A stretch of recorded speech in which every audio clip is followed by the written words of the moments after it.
and this is How to Train Your Caterpillar, a spiritual life coaching channel. You're very, very welcome here. Thank you very much for taking the time to check out the video. I appreciate it a lot. This is just going to be a super quick video about why the spiritual community uses love and light as a sign off, because you might have noticed that's what everybody says. So it's just going to be a quick one about that, but I just want to say quickly as well, hopefully you will find something in this video that you can use that is useful to you and you'll enjoy it. And if that's the case and you feel like liking and subscribing for me, you know, I would appreciate that a lot. So the reason that the spiritual community uses it is believed that love and light are the base frequencies that make up everything else in the universe. They are the first two vibrations or frequencies that existed, and as you know, it is believed in the spiritual community that everything is made up of a vibration. Like, we are made up of vibrations, our emotions are made up of vibrations, solid matter is made up of vibrations, oxygen is, everything is. So love and light, love was the first vibration, closely followed by light, which is actually very similar to what is written in the Bible. So you know, it's believed these were the first two vibrations, and they sort of bounced off each other and created everything else, like in a sort of you know, perpetual creation, essentially, like vibrations bouncing off each other and making new things. So that is the reason that the spiritual community uses it. And love is obviously the purest emotion, and it's the highest frequency that is available. Love is the highest frequency. You know, once you have reached the level of pure love, you have reached enlightenment, which is something that most human beings will never get to. But yeah, that is the reason. If you're wondering where I got that information, I got it from two places. Initially I got it from this book, which was recommended on Aaron Doughty's channel. If you've never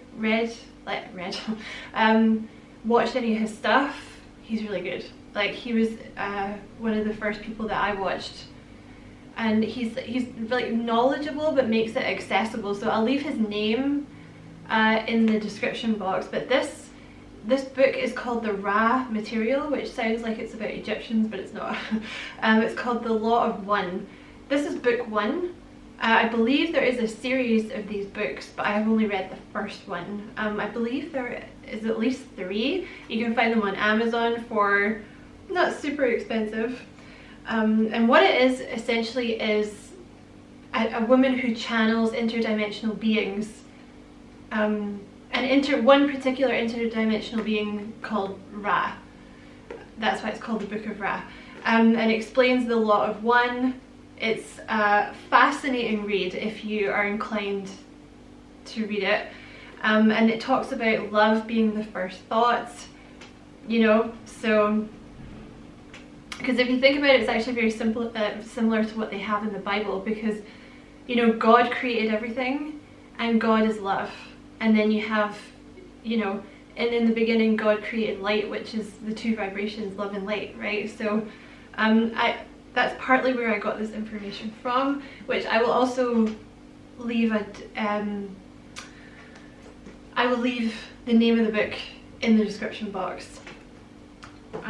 But the other place I also recently heard about this was with Matthias De Stefano on Gaia, which was it's like a sort of spiritual streaming platform that I watch sometimes, which is, it has a lot of good stuff on there, a lot of good stuff. So yeah, that's why we use it. I just thought you'd be interested in that. And also I just wanted to throw in here as well what Namaste means, because that's another one, like these phrases that, like, when I first got into all this stuff, like I didn't know why people said love and light, and I didn't really understand what Namaste meant, even though like you hear it all the time, and it's one of those things that you're like, I don't want to ask because like I don't want to sound stupid. It means the light in me sees and honors the light in you, and that is taken directly from a Sarah Beth yoga video. Like, you find the best information in the most random places. I I can't remember which video it is, but you know, if you're interested in trying yoga, Sarah Beth is awesome. Like, I'm not affiliated with any of these people, I just think she's cool. Because you know, I feel like a lot of yoga instructors online, there's a lot of talking. She just gets on with it and does it, and you're like, I can get behind that. So that's where I got that from. So I thought you'd be interested in that as well, in case you didn't know that. Yeah, so that's the video. Hopefully you find something in it that you can use and you found it useful and you enjoyed it. Don't forget to like and subscribe for me if that is the case. And as always, I wish you many blessings, love and light, and namaste. Take care.